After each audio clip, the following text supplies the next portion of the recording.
ओम शांति। बाबा कहते बच्चे, ये है रूहानी पढ़ाई। इस पढ़ाई को मन लगा कर के पढ़ो। अच्छी तरह से पढ़ाई को पढ़ने से अच्छी जगह तुम बच्चे कार्य कर सकते हो, औरों को भी परिवर्तित कर सकते हो। 28 तारीख की वाणी है। मीठे बच्चे, पढ़ाई अच्छी रीति पढ़कर उसका सबूत दो। सर्विस कर औरों को भी लायक बनाओ, तब उच्च पद के अधिकारी बनेंगे। प्रश्न है, इस बेहद के स्कूल में वाहवाह किनों की होती है? उत्तर, जो खुद अच्छी रीति पढ़ते हैं और दूसरों को आप समान बनाने की सेवा करते हैं, रूहानी कमाई में बिजी रहते हैं, सिर्फ दूसरों को देख खुश नहीं होते, लेकिन माता पिता समान सेवा कर उनके तख्त पर बैठते हैं, उनकी वाहवाह माता पिता व अनन्य बच्चे करते हैं। जो अपना टाइम वेस्ट करते, पढ़ाई पर ध्यान नहीं देते, माता पिता को फॉलो नहीं करते, उन पर तरस पड़ता है। वह उच्च पद पा नहीं सकते। उनकी सदा कंप्लेन रहती है कि हमारा योग नहीं लगता। गीत बजा है, धीरज धर मनवा, तेरे सुख के दिन आए। ओम शांति। बाप बैठ बच्चों को समझाते हैं कि सुख के दिन आएंगे अगर श्रीमत पर चलेंगे तो। फिर जितना श्रीमत पर चलेंगे उतना ही श्रेष्ठ बनेंगे, क्योंकि श्रेष्ठ अर्थात श्रेष्ठाचारी तो सब बनेंगे, परंतु जो अच्छी रीति श्रीमत पर चलेंगे वह अच्छा श्रेष्ठाचारी बनेंगे। पढ़ाई में भी कोई अच्छी रीति पढ़ते हैं, कोई कम पढ़ते हैं अथवा नहीं पढ़ते हैं। न पढ़ने वालों को बुरा माना जाता है। यह पढ़ाई भी कोई अच्छी रीति पढ़ते हैं तो औरों को पढ़ाने लायक भी बनते हैं। पढ़ाई अच्छी तरह पढ़ेंगे तो दूसरों को पढ़ाने के लायक बनेंगे। कोई तो ध्यान ही नहीं देते, कोई तो पढ़ाई पे ध्यान ही नहीं देते हैं। कितना भी उनको अच्छी तरह से पढ़ाओ, लेकिन उसको प्रैक्टिकल में अपनी बुद्धि में नहीं रखते हैं। यह भी बच्चे समझते हैं कि अगर हम कोई भी विद्या अच्छी रीति पढ़ेंगे तो ऐसा ही लायक बनेंगे, नहीं तो नालायक बनेंगे। लायक को ज़रूर अच्छा दर्जा मिलेगा। तुम अभी सुख धाम के लिए पढ़ते हो, फिर उसमें भी नंबरवार मर्तबे हैं। मनुष्य मर्तबे के लिए कितना माथा मारते हैं। वह है अल्पकाल का सुख, काग विष्टा समान सुख। यह तो अथाह सुख है। जो बच्चे श्रीमत पर चलेंगे वही अथाह सुख पा सकेंगे, और वह ब्राह्मण कुल में भी अपना नाम निकालेंगे। बाप का बच्चों को फरमान है, सर्विस कर औरों को भी ऊंचे ते ऊंचा पद दिलाओ, तो तुम्हारा भी पद ऊंचा हो जाएगा। अच्छी रीति पढ़कर फिर बाप को सबूत देना है। बाबा, हमने इतनों को बाबा का परिचय दिया। प्रदर्शनी में भी पहले पहले बाप का परिचय देते हो। परिचय देकर फिर लिखवा लो। समझाना बहुत सहज है। बाप दो होते हैं, लौकिक और पारलौकिक। लौकिक से हद का वर्षा मिलता है, जिसको काग विष्टा समान सुख कहा जाता है। बेहद का बाप बेहद का सुख देते हैं, स्वर्ग का मालिक बनाते हैं। तो बच्चों को सर्विस कर आप समान बनाना है। बाप को सिर्फ याद नहीं करना, लेकिन उन जैसी सर्विस भी करना है। बाबा को केवल बाबा कहते याद नहीं करना, परंतु उन जैसी सर्विस भी करना है। श्री कृष्ण अथवा किसको भी याद करना, उनके गुण धारण न करना, वह क्या काम के। केवल कृष्ण श्री कृष्ण को याद करने से कोई फायदा नहीं, परंतु उनके जो गुण थे वो भी अपने अंदर प्रैक्टिकल में धारण करने से ही फायदा है। उनसे फल कुछ नहीं मिलता।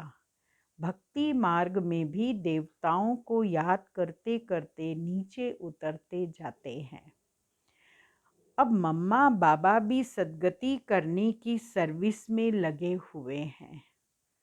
जो माँ बाप मुआफिक सर्विस करते हैं वही सच्चे माँ बाप के बच्चे हैं, नहीं तो कच्चे कहा जाता है। बाप भी खुश तब हो जब देखे कि मेरे लाडले बच्चे मेरे समान सर्विस करते हैं।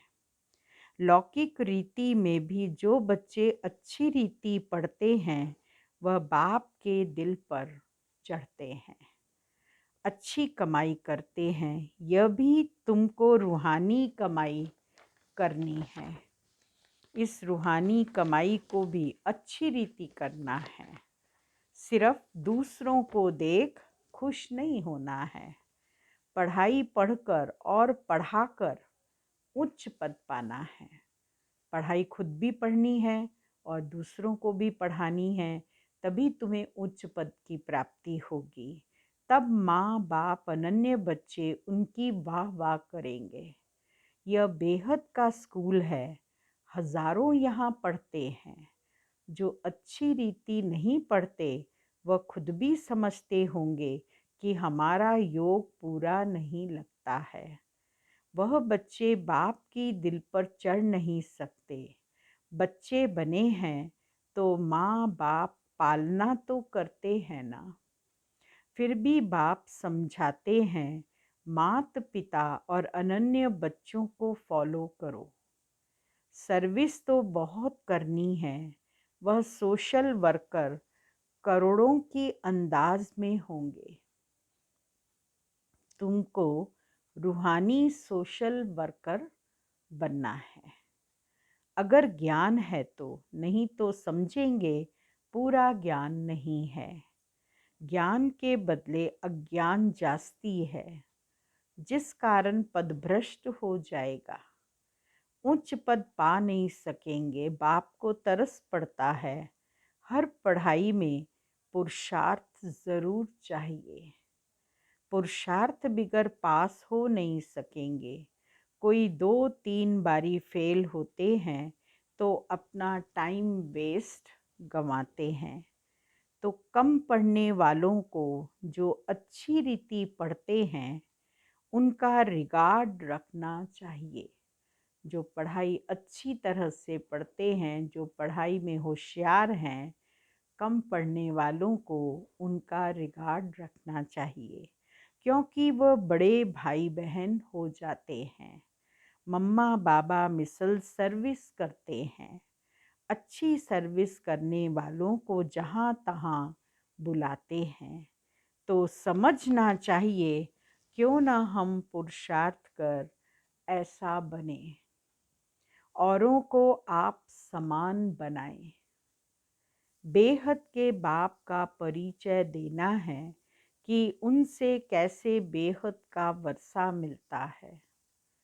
वह बेहद का बाप जन्म मरण रहित सदा सुख देने वाला है। बाप दो हैं, एक आत्माओं का बाप, दूसरा अलौकिक। तब तुम बाप दादा कहते हो। लौकिक संबंध में भी बाप दादा होता है। यह है फिर पारलौकिक बाप दादा। पारलौकिक बाप से तुम भविष्य 21 पीढ़ी की प्रारब्ध पाते हो। लौकिक बाप से अल्पकाल के सुख का वर्षा जन्म बाई जन्म मिलता है। जन्म लेते जाओ, दूसरा बाप मिलता जाए। सतयुग त्रेता में यहाँ का वर्षा 21 जन्म चलता है। भल बाप दूसरे दूसरे मिलते जाएंगे। हर जन्म में पिता चेंज होता जाता है, दूसरा दूसरा बाप मिलता है। आधा कल्प में 21 जन्म लेते हैं, बाकी आधा कल्प में 63 जन्म क्यों?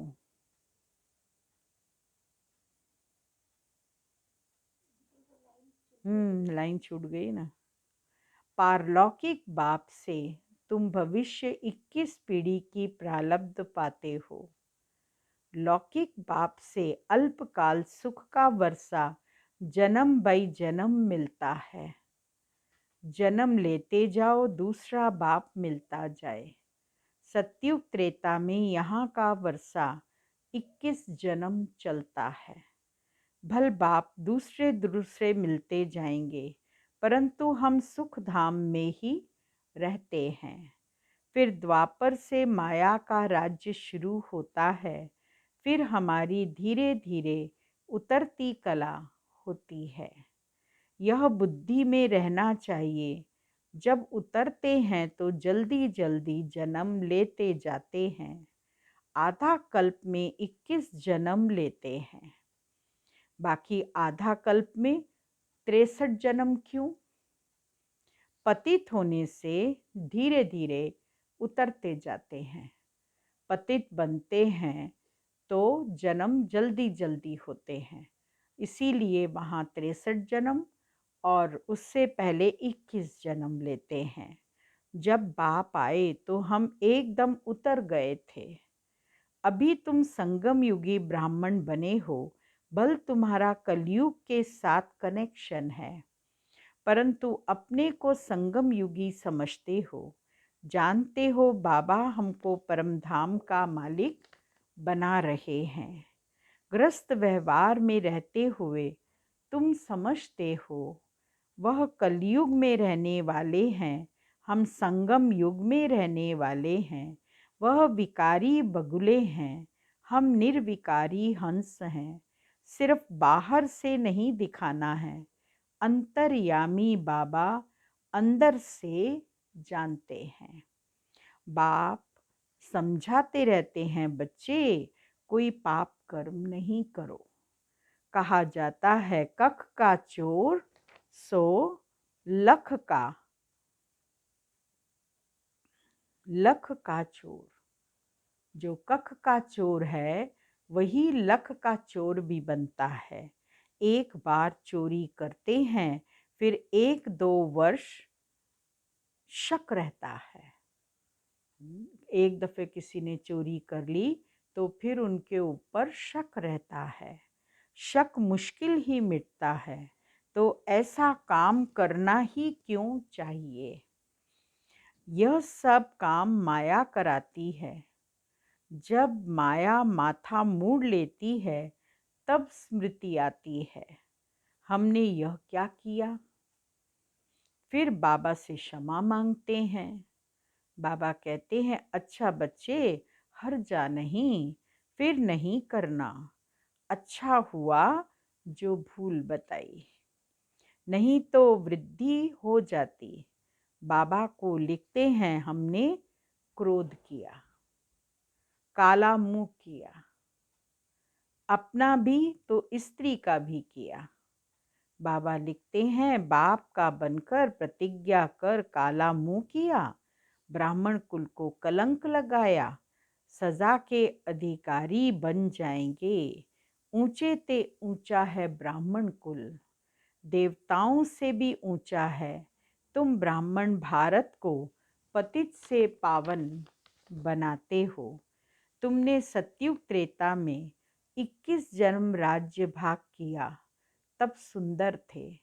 फिर 63 जन्म काम चिता पर बैठ काले हो गए, तब शाम बने।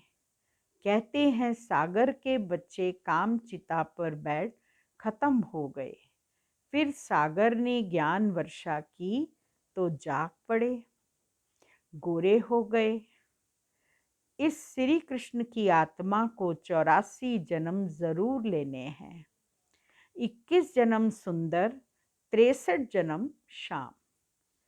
आधा कल्प सुंदर निर्विकारी, और फिर विकारी तो श्याम। अब उनकी लात पुरानी दुनिया तरफ है, मुंह नई दुनिया तरफ है। जो नंबर 1 पूज्य था वही पुजारी बन अब लास्ट नंबर में है।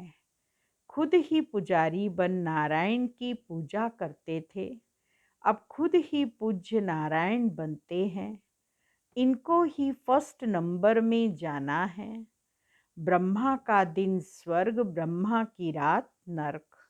शिव बाबा आते हैं रात को दिन बनाने। अब आधा कल्प की रात पूरी हो, दिन होता है, शिवरात्रि कहते हैं। परंतु शिव के बदले श्री कृष्ण का नाम कह दिया है कि श्री कृष्ण का जन्म रात को हुआ है। शिव बाबा की बात, शिव बाबा की तिथि तारीख वेला का कुछ भी पता नहीं कि किस समय आया। श्री कृष्ण की वेला है, वह पुनर्जन्म में आने वाला है। शिव बाबा तो झट आकर परिचय देने लग पड़ते हैं। कुछ समय तो पता ही नहीं पड़ा कि यह कौन आया है, कौन बोल रहे हैं। बाद में मालूम पड़ा कि यह तो शिव बाबा ज्ञान का सागर है। शिव बाबा ब्रह्मा द्वारा विष्णुपुरी की स्थापना करते हैं। ब्रह्मा यहाँ है, कृष्णपुरी भी यहाँ है। लक्ष्मी नारायण के तख्त पिछाड़ी विष्णु का चित्र होता है।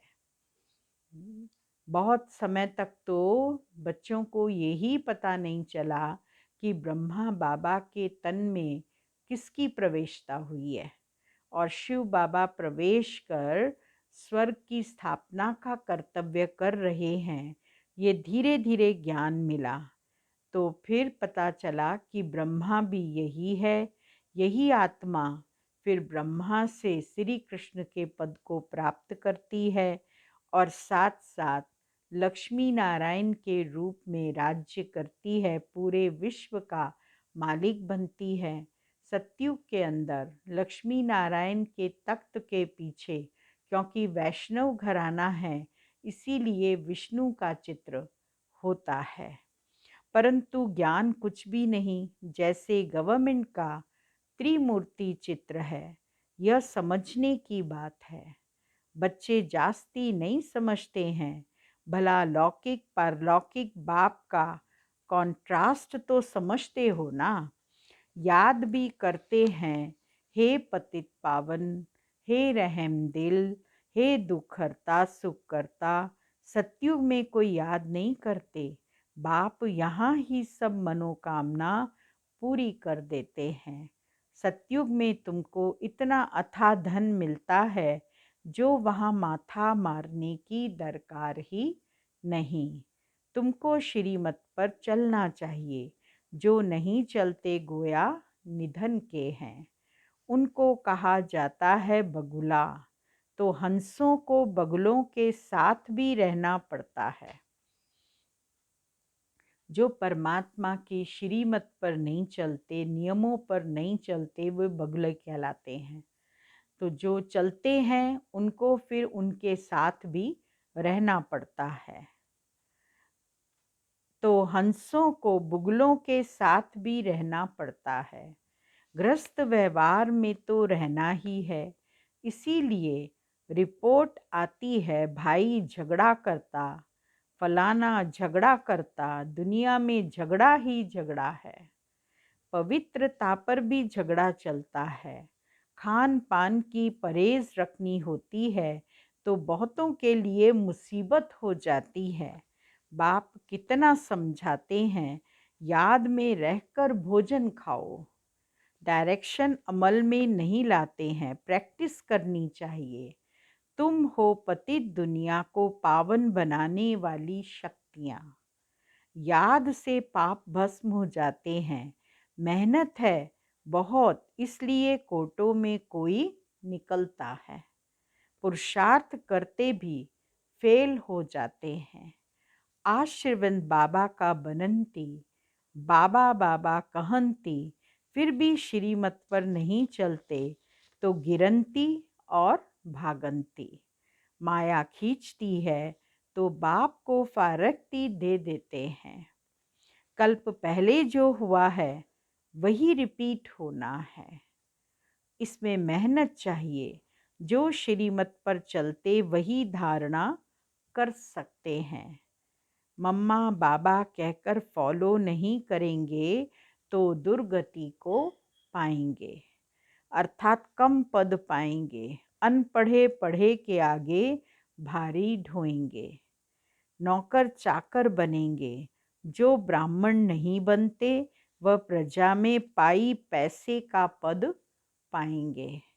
और कोई धर्म स्थापन करने वाला राजाई नहीं स्थापन करते। बेहद का बाप ही भविष्य के लिए राजाई स्थापन करते हैं। पवित्र बनने के लिए पुरुषार्थ करना पड़े। तुम फूल बनते हो, जो विकार में जाते हैं वह कांटे बनते हैं। एक दो को आदि मध्यंत दुख देते हैं। यह है कांटों की दुनिया। अब तुम संगम पर फूल बन रहे हो। सतयुग है फूलों का बगीचा। संगम पर जंगल से बगीचा बनता है। यह है कल्याणकारी संगम अथवा कुंभ। आत्मा परमात्मा का मिलन होता है। अभी तुम जानते हो कि हम परम पिता परमात्मा से 21 जन्म का वर्षा ले रहे हैं। राजाई पाने में मजा है। बाकी यह कहना कि तकदीर में होगा तो मिलेगा, इससे क्या होगा। बेहद बाप का परिचय देना है। तुम अनुभवी हो। सर्विस तो करनी है। दिल से पूछना है कि हमने कितनों की सर्विस की। ज्ञान है तो सर्विस में लग जाना है। नो ज्ञान तो नो सर्विस। अगर ज्ञान की समझ है तो बाबा की सर्विस में लग जाते हैं।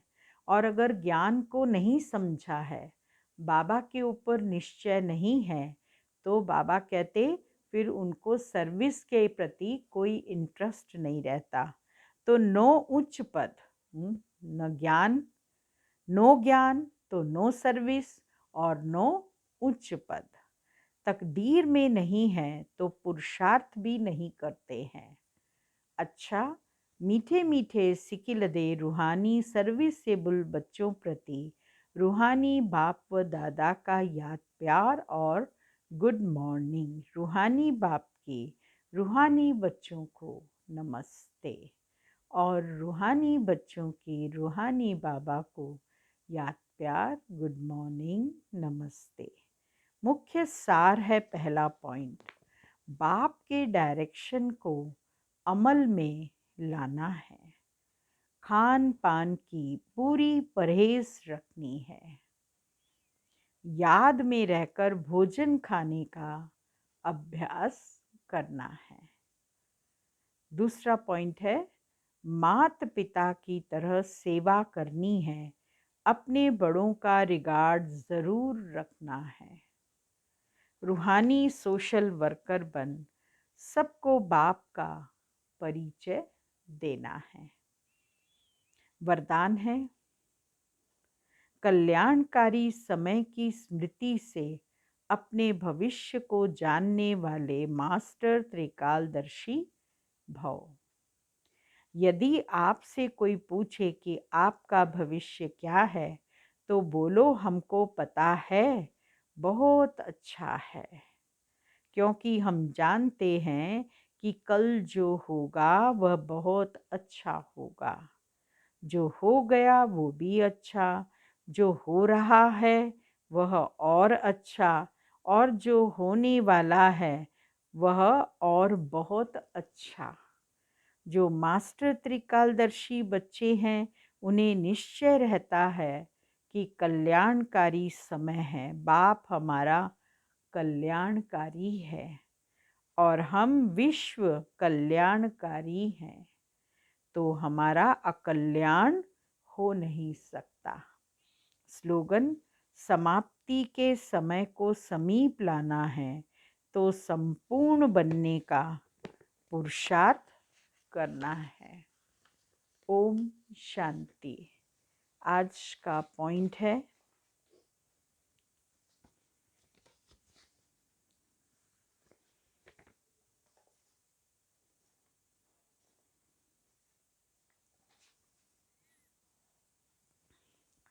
अब पुरानी आदतों से, पुराने संस्कारों से, पुरानी बातों से, पुरानी दुनिया से, पुरानी देह के संबंधियों से वैराग्य चाहिए। इन्हें पीठ कर दो, इन सब बातों को पीठ कर दो। कौन सी बातें? पुरानी आदतों को, पुराने संस्कारों को, पुरानी बातों से, पुरानी दुनिया से, पुराने देह के संबंधियों से हमें वैराग्य आ जाना चाहिए। हर कर्म करते हुए बीच बीच में निराकार हो साकार में आने का अभ्यास करते रहो तो निरअहंकारी और निर्विकारी बन जाएंगे। 1 सेकंड में साकारी दुनिया से निराकारी दुनिया में चले जाएं। ये अभ्यास हमारा चलते फिरते होना चाहिए। बात करते करते हम इस अभ्यास में स्थित हो जाएं। कर्म करते करते इस अभ्यास में स्थित हो जाएं। जब इस अभ्यास में स्थित होंगे तभी निरअहंकारी और निर्विकारी बन सकेंगे। ओम शांति।